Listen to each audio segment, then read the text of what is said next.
All right, AQR students, we're looking at Student Activity Sheet 4, Sampling Design and Methods. So just reading here at the top, recall the spud potato chip scenario from Student Activity Sheet 1. You hypothesized that the true mean weight of bags of spuds might be less than 28.3 grams advertised on the bags. So discuss and make some notes on how you might collect a sample of bags to test your hypothesis. Remember that the sample should be representative of the population. What do you mean by the population of spud potato chips that you are interested in testing? Okay, so if we're going to do a good study here, we would like our population to be representative of the actual, the whole, all the bags of chips everywhere, right? And so depending on where there's spud potato chips, we would want to get a sample from all over, whether it's Texas-based company or Southwest or nationwide or international, whatever, we would want to get some idea of, if really it's what's going on with spud potato chips here. This leads to another circular relationship. You want to know something about a population, you choose a sampling method and obtain a sample.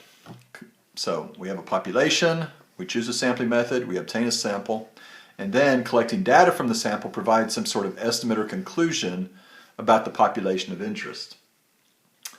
It may seem that the hard work in statistical investigations comes during data collection, and sometimes that may be the case. Notice, however, that the other 4 boxes in the research cycle are the same size as the collect box. They require the same time and attention as the actual data collection. In particular, kind of went off the screen here. In particular, researchers cannot skimp on the time and care given to planning sample selection. If the sample is not representative of your population, the results may be worthless, right? So if we're not getting a good sample, then it's hard to make good reports or good analysis or good reports because what we're looking at may not be representative of the situation as a whole. So, recall 2 of the teachers from Student Activity Sheet 1. Question 13, who are interested in the best test format for student achievement. Mrs. Johnson flipped a coin to decide whether a student would take a multiple choice test or a fill-in-the-blank test. Mr. McDonald asked students which format they preferred. These teachers chose to study the population of all the students in their classes. This approach is called a census. Okay, so when you're doing the entire group, it's called a census. The U.S. government conducts a census every 10 years. List some things you know about the census. So we just went through a census last year. I'm going to put that in the assessment, let you put what you know about a census, okay? Number 2. Rather than go through the time and expense of a census, researchers usually choose to sample the population. All right, there are a variety of sampling techniques. So define the following common techniques with help from your teacher or by researching other resources. All right, so we're just going to kind of go through these. Simple random sampling. In a simple random sampling, we choose the sample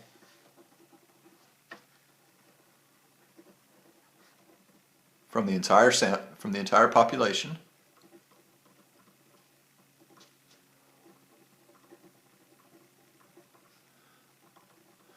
through a randomization technique.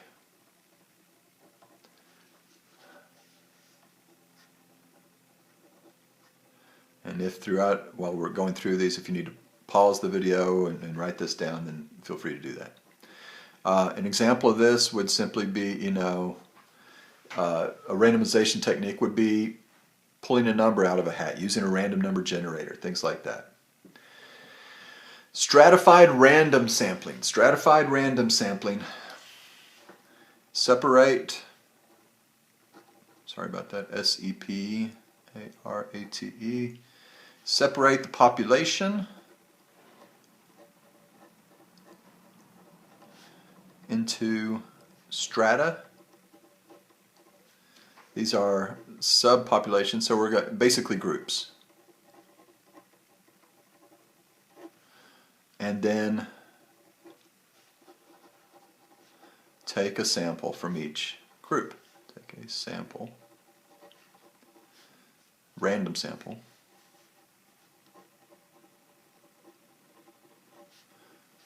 from each strata.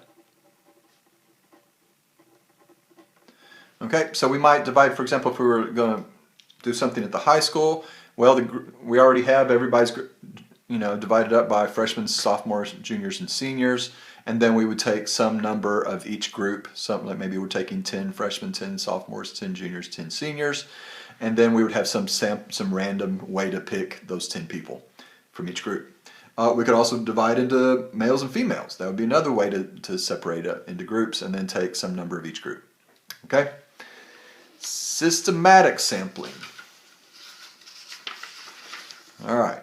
So in systematic sampling, we have basically here we're following some rule.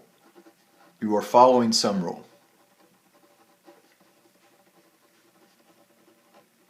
Okay?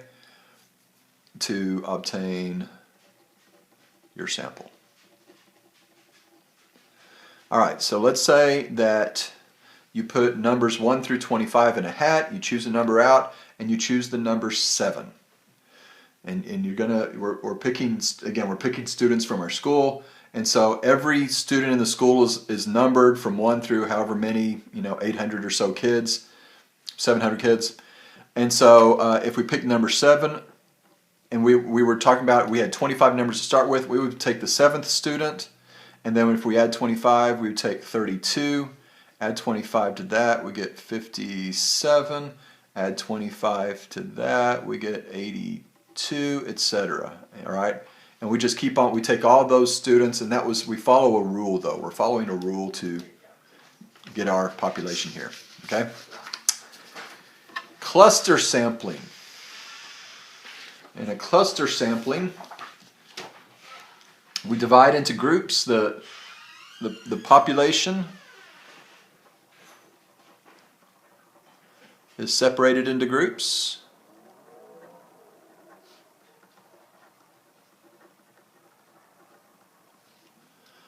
And then some of the groups are randomly selected.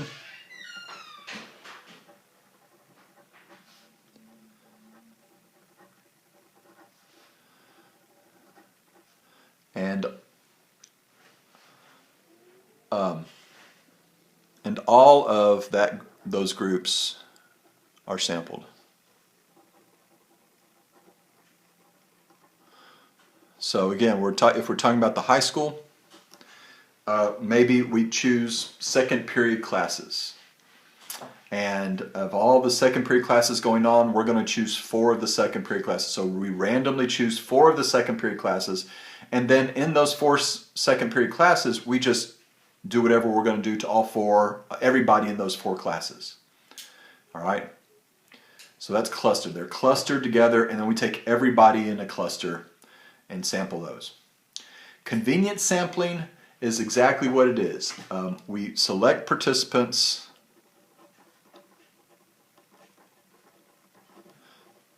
based on easy accessibility.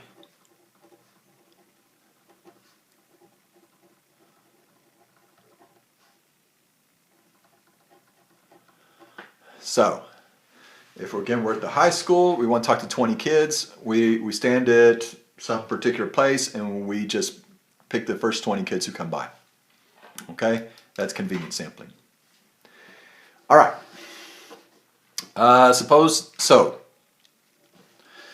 These next several problems, 3, 4, 5, 6, 7, 8, are all basically giving you situations, and you are telling what type of sampling is going on.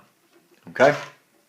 So go through those. I'm going to put those on the assessment. I'm going to let you think about those, decide what you think, and then put that in the assessment. Okay? So I'm going to skip ahead here. That will take us up through number 8. I'm not going to mess with number 9. So let's look at number 10. Describe briefly how each technique could be used in the potato chip investigation. All right, so for simple random sampling, what we would need to do is number all the bags that exist of Spud's potato chips, and we would want to randomly sample some of those bags of Spud's potato chips. Well, that's going to be a little bit inaccessible probably, depending on how widespread Spud's potato chips are. So that's probably not the best thing. Stratified random sampling. To do a stratified, we need to separate the bags into some sort of grouping. And so, depending on, you know, that kind of depends on different things. We could. Well, that's gonna run into issues also, because we just can't. You know, how are we going to group these things? Do you group by, I guess you could group by a geographic area, or you could group by a store or something like that. But you know, you'd have to decide how you want to group those. What are your strata there? Systematic sampling would be to choose, again, you would have to have some kind of rule here. And so maybe you're choosing every 20th bag. You go to a store and you pick every 20th bag and buy that. But again, you would need to go to every store to do that. Cluster sampling, we could talk to other schools around the country and maybe have them go into this with us and invite them to help with the study. So we could, you know, pick out schools around the country, and that would, you know, we get one here, one there, etc. Convenient sampling would be to go down, you know, to the school cafeteria and just buy all the Spud's potato chips bags they have there. That would be the most convenient thing. All right. Problem with that, though, is that, you know, it could be that they're all, you know, a little bit light, and because a machine was malfunctioning, but since then they fixed that, and it's not true of all machines. It just happens to be the ones in the particular shipment that came to our school. All right. Number 11, the most feasible method is to ask other U.S. schools to help with cluster sampling. On a smaller scale, you can mimic this by cluster sampling from grocery stores in the area. The easiest choice, but least reliable, is convenient sampling, like we just said. Pursue the idea of cluster sampling with other schools. To do this, you simply modify random selection techniques to choose your schools. Following are two ways to use random numbers for selection. So here's the first way. For random number table, you can find random number tables on the internet. You type in random number tables in the search box, and it's going to bring up some kind of random number tables. Let's say we have 100 schools. We're going to choose 12 of them to help with the study. And so since we have 100 schools, we're going to label them 00 to 99. So each school gets a 2-digit code assigned to them. Then we read the table from left to right and select the schools as their numbers appear. The 12 schools are 24, 19, 83, 72, 41, 52, 57, 91, 08, 49, 21, 24, 91, 21, 27. You don't have to go across, you could go down. You could say 24, 29, 84, 33, and then go to the next column, 72, 91, 72, 67, 57, 85, 39, 26. It's completely up to you how you want to do this. If you have 1,000 schools on the list, number them from 000 to 999 and read the table 3 digits at a time. So what are the first 5 schools in the sample? Well, you'd want, coming back up here to the blank one here, I would want 241, 983, 724, 152, and 579. Those would be the first 5. Okay? To avoid using the same numbers for every study, you can start from a different row. If you read 3 digits at a time starting with the third row, what 5 schools do you put in your sample? All right? I'll let you answer that one on the assessment. So I'll put that on the assessment as well. All right. Another thing you can do is use a random number generator. And we have those on our calculator. If you pull up your calculator and you go to Math, where is it? I think it's under Num. Is it? Maybe not. Probability, that's where it is. Number 1, underneath probability. So you go to Math, and then you arrow over to Probability, P-R-O-B, and number 1 is Rand. Okay? So we have Rand, and it's giving me a long decimal here. It's going to give me a decimal between 0 and 1. All right? So what I can do is, if I want, let's say it says here, if you use the calculator, choose a sample from the list of 1,000 schools. So I want my number to be somewhere between 000 and 999. And so I'm going to round this off. So I'm going to change my mode, and I'm going to use 0. I'm going to go do mode, and then third line down, instead of float, I'm going to put it on 0. So it's going to round to the nearest whole number. And then I'm going to go back to my home screen and put 1,000 rand, and so it'll multiply my number times 1,000 and then round it off. And so notice I got 908. If I press it again, I get 147, I get 515, I get 406, I get 734. Okay? So that's how we can find random numbers using the random number generator on our calculator. And we're going to use that some more later on for other stuff. All right. Last thing here. And here's where we actually do a little more arithmetic than we've been doing. So here's the deal. We want to pick out 60 students. All right. We're talking about students' dream cars. To investigate whether students' tastes vary by grade level, students from every grade, level 7 through 12, must be represented fairly. You decide to use a sample size of 60. We're going to pick out 60 students. Since there are 6 grade levels, we could pick 10 students from each grade. Could do that.